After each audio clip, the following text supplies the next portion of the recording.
Hare Krishna! Sejam muito bem-vindos ao canal Vaishnava.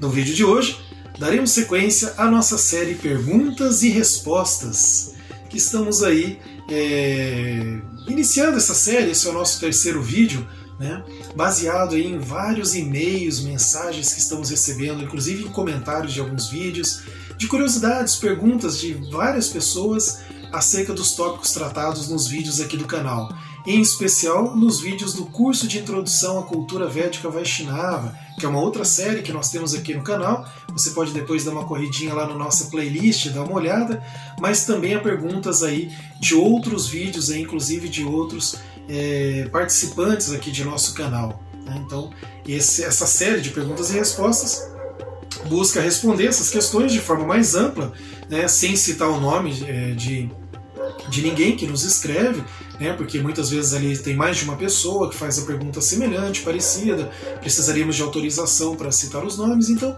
nós pegamos aqui os temas que nos são questionados, né, perguntados aqui, às vezes uma pergunta mesmo, como faremos hoje, e vamos respondendo aqui, porque afinal de contas a maioria das perguntas que nos fazem acreditamos ser do interesse de todos que acompanham este canal. Bem, mais uma vez sejam muito bem-vindos. Eu sou Adbhuta Narasimha Hari, discípulo de Sua Santidade Jayapataka Swami, e este é o canal Vaishnava, né? Todos vocês são muito bem-vindos aqui em nosso canal. Pois bem, hoje vamos aqui falar um pouquinho sobre algumas questões que nos colocaram. Por exemplo, a respeito, recebemos uma pergunta aqui que eu vou ler especificamente a pergunta que foi feita, mas em alguns outros momentos recebemos aqui alguns outros questionamentos semelhantes a esse. Mas eu peguei essa pergunta porque ela abrange aí de forma bem simples e objetiva um questionamento que já nos chegou para nós aqui a respeito dos deuses, né, os dos semideuses, ou até mesmo de Krishna. Quem é, se é um símbolo ou se é verdadeiro. Por exemplo, nos chegou uma pergunta aqui dizendo assim: os deuses Vedantas são simbolismos, certo? Não. Não está exatamente certo. Primeiro, que o contexto aqui colocado não é exatamente esse. Bom, primeiro, não são deuses Vedantas. Vedanta, a palavra Vedanta, significa conclusão védica, ok? A palavra Vedanta, ela quer dizer uma conclusão dos Vedas, uma conclusão filosófica de uma explicação dos Vedas, uma explicação filosófica ou religiosa, tá? Então, até a forma correta ali não seria deuses Vedanta. Talvez você esteja se referindo aos deuses dentro do contexto chamado hinduísmo, né? Eu digo chamado hinduísmo, a gente falou isso em alguns outros momentos já, porque esse termo ele foi cunhado aí lá, provavelmente lá pelos árabes. Alguns dizem que foi mais ali divulgado ali pelos ingleses na época da dominação da Índia, né? Um termo ali que eles não sabiam se referir àquela gama de religiões que tinham, então falava hinduísmo, hindu, aqueles que são lá do rio Indo, que era o rio Sindhu, enfim, todo um contexto meio complexo, mas que hoje acabou se ficando popularizado, né? Porque, na verdade, a cultura védica, a religião, o Sanatana Dharma védico, aquele que vem dos Vedas, ele originalmente é monoteísta. Temos até um vídeo aqui no canal, num curso que temos aqui, uma outra série, um curso que nós temos aqui chamado Curso de Introdução à Cultura Védica Vaishnava, em que um dos vídeos fala justamente isso, a essência monoteísta do Vaishnavismo, que é a linha nossa especial, mas por que não dizer dos Vedas, né? Mas existem, não são deuses. Então o outro termo aqui, se os deuses são, não é deuses, é semideuses, ok? E existe uma diferença. Também temos um vídeo aqui no canal falando da diferença entre a adoração a Deus e a semideus. Mas vamos falar a diferença. Deus é Deus. Deus, a suprema personalidade de Deus. Deus é o todo atrativo, aquele que é o criador de tudo, ok? Monoteísta, entendemos que Deus é uma pessoa suprema. É um Deus, a suprema personalidade de Deus, que tem muitos nomes, das quais aqui entendemos que o nome principal é Krishna, ok? Krishna, que significa aquele que atrai a todas as pessoas, que é o todo atrativo, tá? Também é conhecido como Govinda, Gopala, Madhusudana, enfim, muitos nomes. Então Deus, tá? E não deuses. Agora existe, né, Ganesha, Vayu, Brahma, Shiva, enfim, são semideuses, ok? Aí o termo é diferente. O termo a se usar corretamente é semideus. Qual a diferença? A diferença é muito grande. A diferença é que o semideus, ele é uma alma espiritual tal como eu ou você. Porém, é uma alma espiritual num nível muito elevado. Num nível muito elevado de religiosidade, de espiritualidade. Religiosidade, o que eu quero dizer? Religar, de ligação direta com Deus, ok? De espiritualidade profunda, de amor por Deus, de conhecimento acerca da verdade absoluta. Então essa alma espiritual, ela alcança um determinado nível que ela assume uma posição de semideus. Tá? É uma espécie assim de representante de Deus, uma espécie de, melhor do que representante de Deus, é um servo eterno de Deus numa função específica. E aí nós podemos entender que existem milhares de semideuses, milhares de semideuses.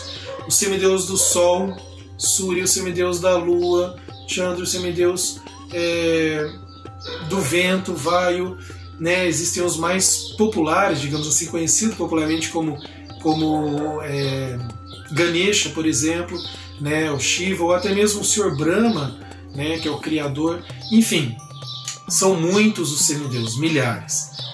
Então são semideuses, ok? E o termo Vedanta aqui, daí precisaria, eu acho que você quis dizer os semideuses dos Vedas, né?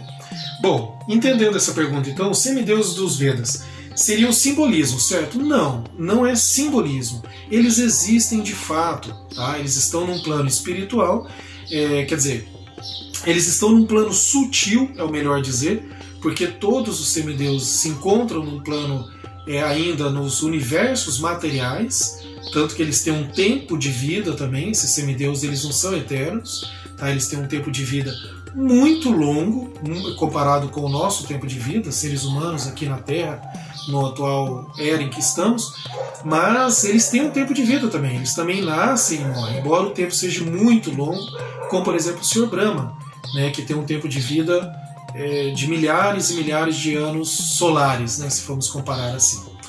Mas também existe um final, um começo e um final, ou seja, eles estão no plano material, são almas espirituais muito elevadas, que após realizarem esse serviço devocional a Deus, voltam ao Supremo, voltam ao seu lar eterno junto a Deus, a Krishna, né, ou a Vishnu.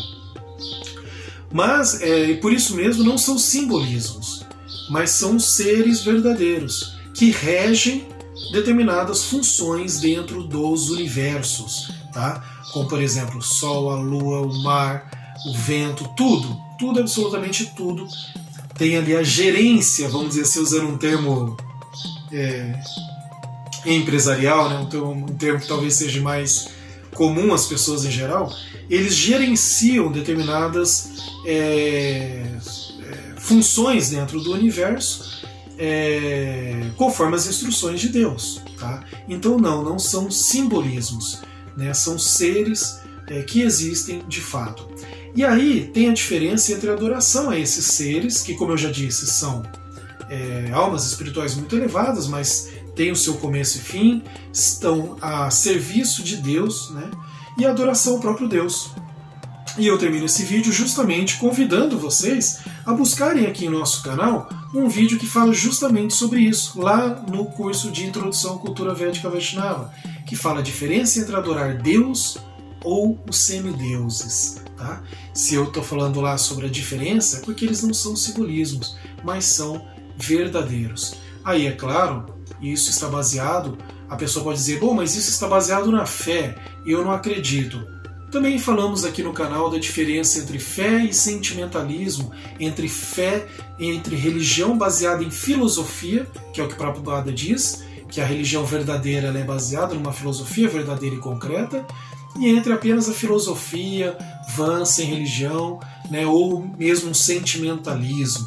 Né? Então há uma diferença muito grande entre a pessoa apenas acreditar ou não, baseado nos seus sentimentos, na sua realidade, nos seus conhecimentos, na sua experiência de vida, né?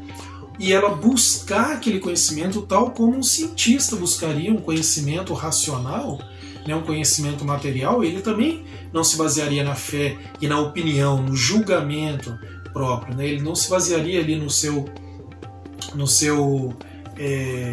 julgamento mesmo, sabe? Nas suas proposições da sua mente, na sua especulação mental, mas ele buscaria provas. Da mesma forma, nós entendemos que um devoto, um Vaishnava, quando nós fazemos essas afirmações que fazemos aqui, todas elas são baseadas no que todo Vaishnava busca, que é o conhecimento, incentivado isso nos Vedas. Buscar o conhecimento para entender sobre aquilo lá, e não uma questão de simplesmente acreditar ou não, segundo o nosso julgamento, né? Então eu convido a você, né, convido a todos vocês a conhecerem mais sobre a filosofia para entenderem mais profundamente sobre esses tópicos aqui levantados para nós.